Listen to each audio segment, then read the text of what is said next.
On unit, I want to say 2, we read the stories. So before we read our stories, we have to do vocabulary.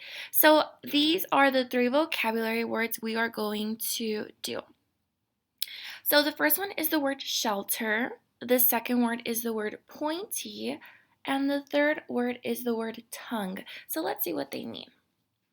So, a shelter is a place that gives protection against danger. In this story, a shelter is a place where animals without homes are taken to until they find a nice family that adopts them. My dog Barney was adopted from the shelter. I picked Barney up at the shelter in Madeira. You can see here that they're waiting for their families.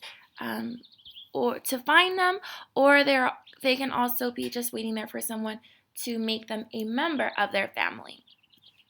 So we all know what the word tongue is, right? If you stick out your tongue, you can see it.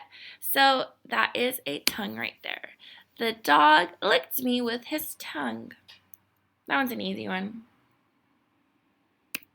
And then we have this word pointy. You can see here that this animal, it looks like a cat. It might be a wild cat. It has pointy ears, so they're very sharp. Okay, so let's go ahead and find these words in the story. Let me make this a little bigger for you guys. Okay, so this was on Unit 3, or maybe Unit 2 when we're learning about characters. This is I think that says realistic fiction. So realistic fiction, what does that mean? We know that fiction is when stories are not real, they're fake, they're make-believe. But when it has the word realistic in it, realistic has the word real, it sounds like it could happen. So it's not a crazy story like animals talking or dinosaurs being pets. This is a fiction story, a made-believe story that sounds like a real story. So the title of this is A Pet for Meg. Let's go ahead and read it together, and then I'll give you some time to read it by yourself. A Pet for Meg. Meg wanted a pet. Dad said, "Let's go to the shelter." They looked at lots of cute pets. Then Meg saw Pixie. Pixie had big pointy ears. Her fur was a mess, and her tongue stuck out. Who would take this dog?" asked Dad. "I will," said Meg, and she did. All right, I'm going to go ahead and give you a few minutes to read it on your own, so please pause the video.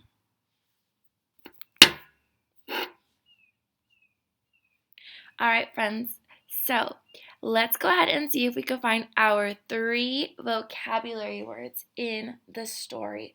What you could do is pause the video and write the whole story out in your journal, and then you can highlight the vocabulary words.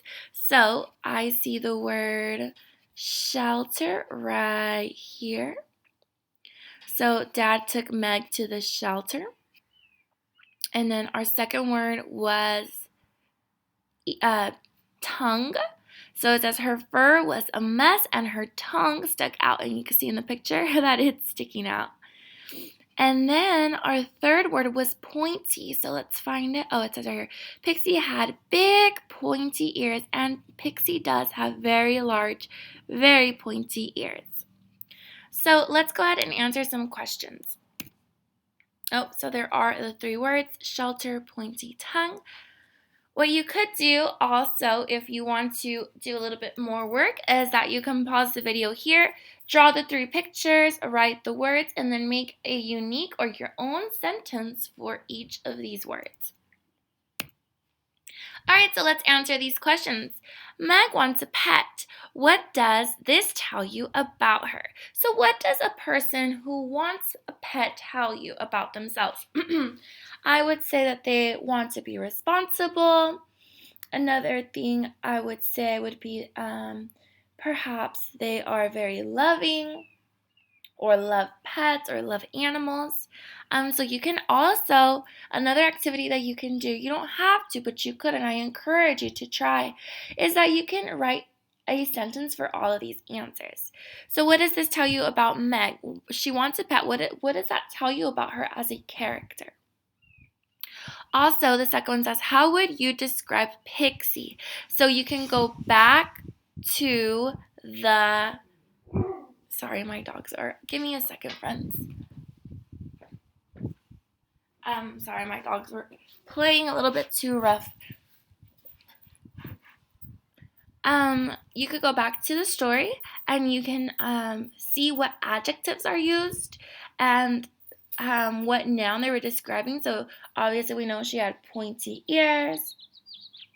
You could write that she had a long tongue. Try to remember what the author said about her fur. And describe Pixie. Maybe you could also illustrate her. That means draw her. Sorry if you hear a lot of noise, friends. I'm trying to make my videos outside. I'm kind of getting tired of being inside the house all day. So I'm out here trying to work from my backyard. All right, and then the third one is, why do you think Meg chose Pixie? So let's actually write about that. So I have that here for you. So you can write these in your journal. Meg chose Pixie because, why do you think? Now there's no right or wrong answer as long as you use the text to make this answer. So go back to the text, and you can always go back, or I'll just pop it on the screen real quick. Why do you think Meg chose Pixie as her pet? And I also want you to add a personal connection. I want you to tell me if you were Meg, why would you choose Pixie? So it says, I would have adopted Pixie too because, maybe you can say you give Pixie a nice home or a loving friend, which is you. So I want you to share your answers with me on Class Dojo. Please message me. I want to give a big shout out to a few friends who have. So Alondra, Andrea, Giovanni, Sophia, and Evelyn have all shared their work with me. So thank you to those friends. I wanted to give you a special shout out. So please, if you want me to shout you out in my next video, make sure you message me your work from the videos. Try your best, friends. Believe in yourself just like I believe in you. I hope to see you soon. And I'm going to stop the video because my neighbor is mowing their lawn. Bye, friends.